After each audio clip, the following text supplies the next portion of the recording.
Welcome everyone.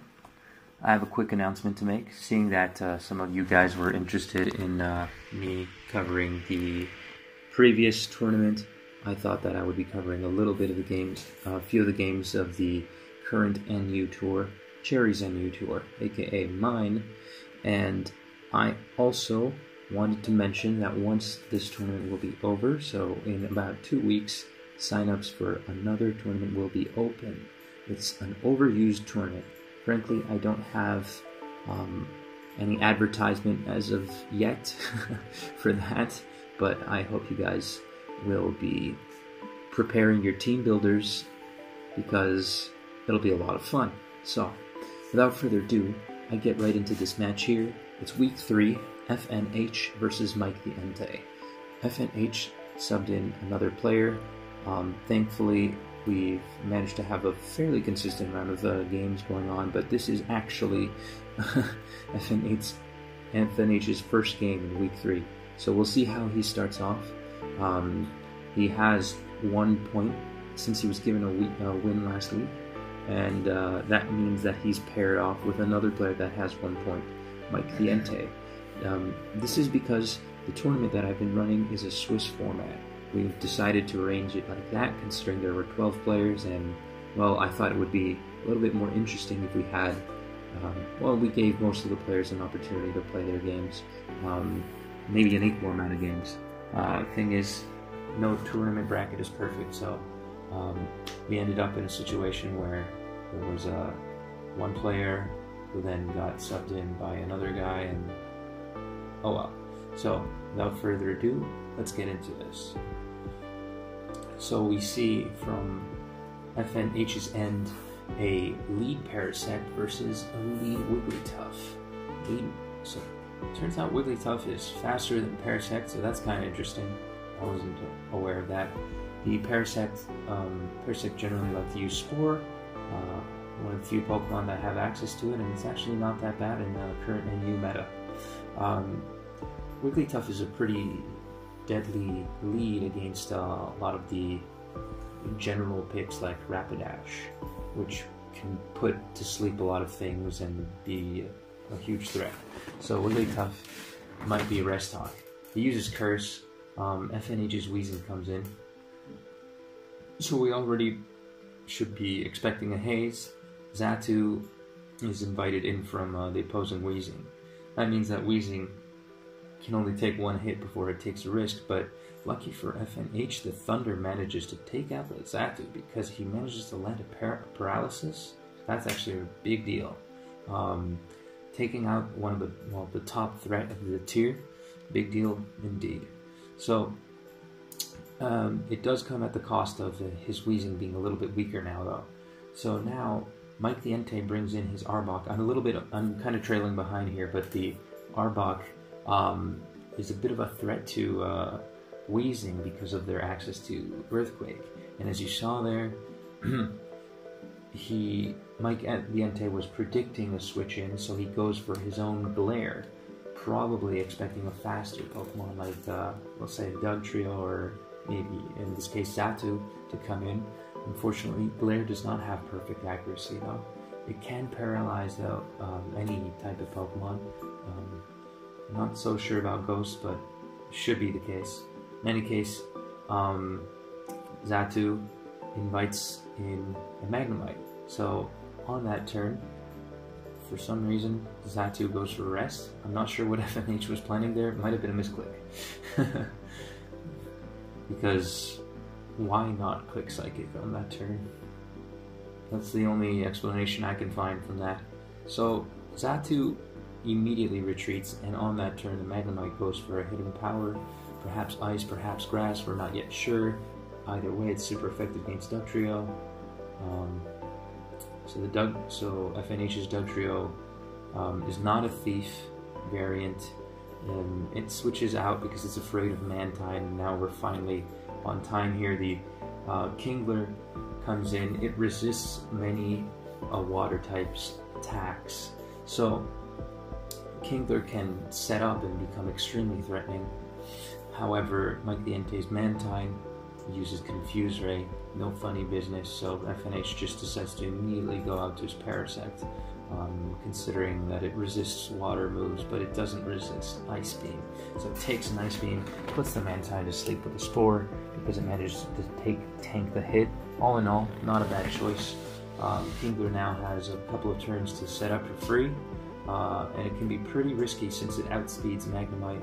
You have to be extremely wary of its coverage, and well, every move is actually coverage because it has high attack. So Kingler doesn't generally use water type attacks. It uses a normal move like Frustration or Return, and then HP Ground.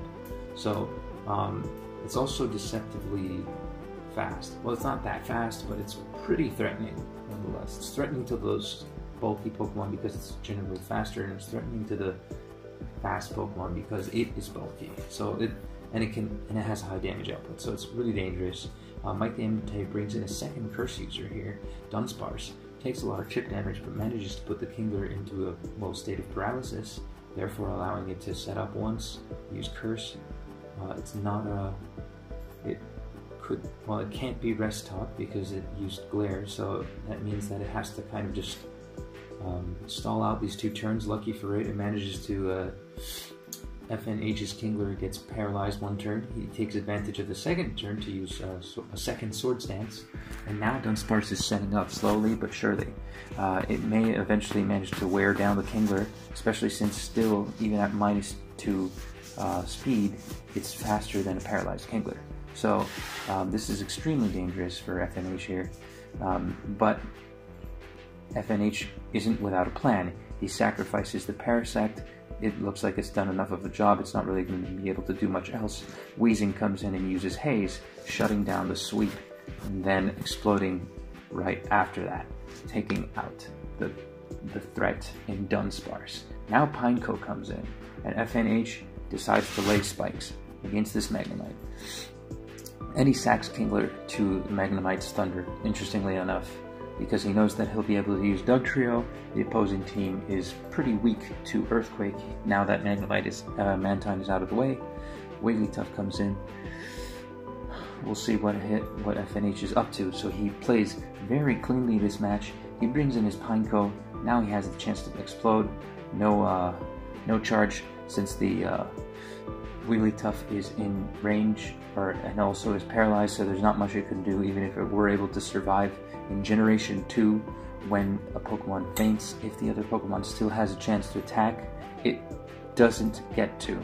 And that's because of, well, just the way the turn mechanics work. So the turn ends the moment a Pokemon faints.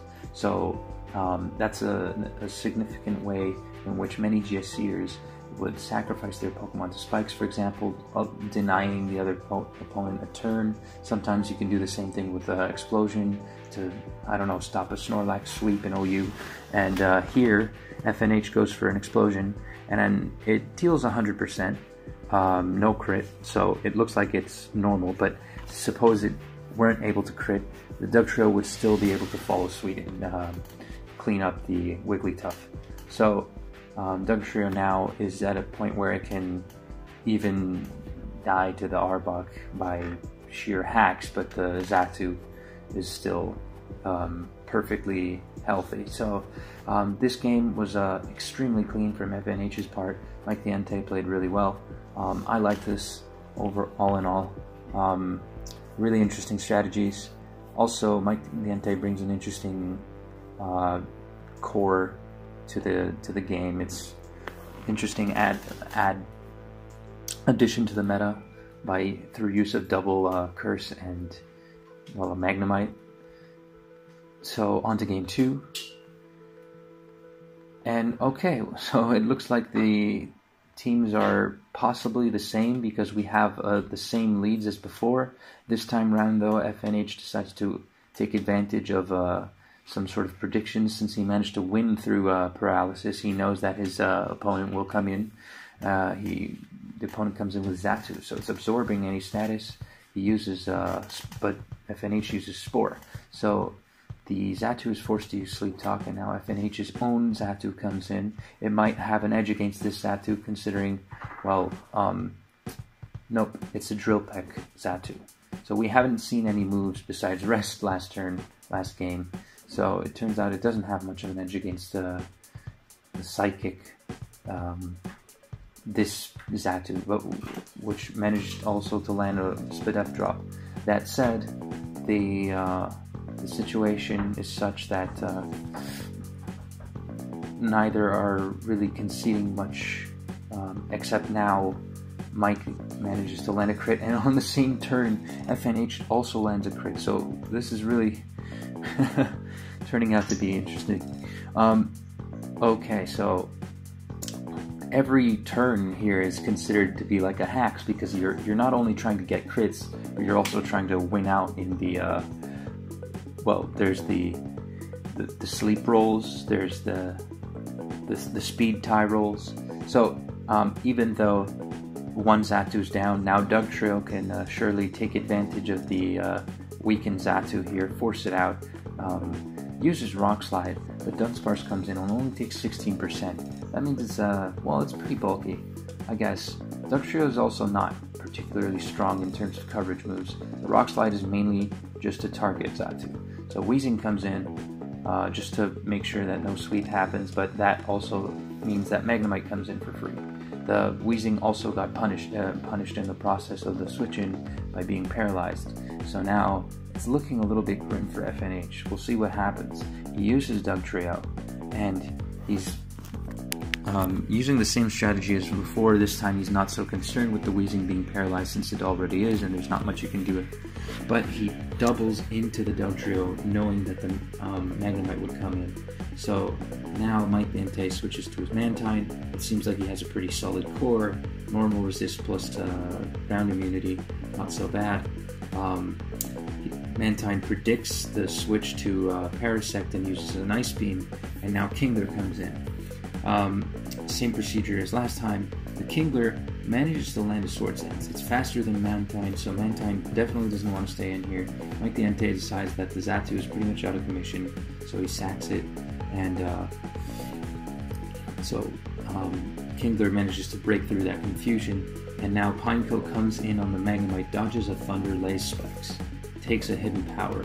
It's not, it's neutral damage, therefore the Magnemite is indeed a hidden power ice variant. It uses Protect, so that's an interesting concept here. And now the Dugtrio comes in, so it looks like he's either scouting for moves or, I don't know, just biding time. But the Dugtrio is still alive and not the most healthy, but it can still pull something off. We'll see what happens. Now Dugtrio is in range of any sort of attack here, barring Thunder, so it might still find opportunities to come in, or just revenge kill. Kingo comes back in, takes the Ice Beam, so FNH just made sure that the Mantine wouldn't be able to land an early Confuse Ray. But now Kingler basically has a Swiper on itself because it used Swords Dance. It hits Dunsparce, crits it. Spikes is definitely coming to the aid of Kingler here, and with Xatu out of the way, there isn't really much that's avoiding those Spikes damage, and that's at the same time immediately threatening the Kingler. Weezing comes in. Of course, it wants to shut down any chance at Wigglytuff sweeping.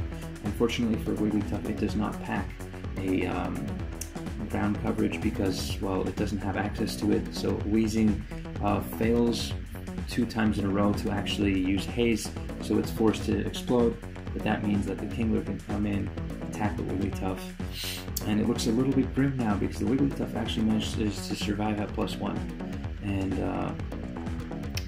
it wasn't a bad call on FNH's end because he wanted to deal some shit, maybe KO it, not really give Wigglytuff the chance to body slam it and potentially punish it. So yeah, it manages to land to use 2 Swords Dances on the Wigglytuff. The Wigglytuff is also slower, and it barely manages to hang on.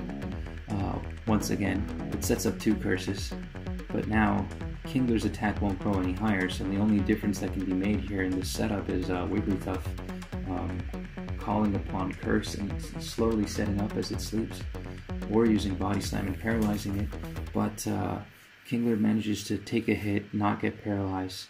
So now it's at a point where Kingler's attack is just maxed out, and it does not roll over. Yeah, so Kingler outspeeds and actually manages to take out the Wiggly. So yeah, now Arbok outspeeds the Kingler.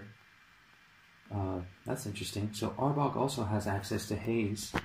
I wasn't aware of this, but the Kingler could have hidden power ground, as mentioned before. Good for Magnemite, good for Electrics. But the Arbok comes in, takes away all of the stat boosts. Kingler's still healthy, so it's still ready to come back in again and wreak havoc once Mantine is invited in again. Parasect dies, and Pineco comes in, so I guess at this point it just decides to explode on the Arbok. Mike the Entei is running out of options here, but he still has his sort of defensive core, but he's going to have to find a way around this Kingler.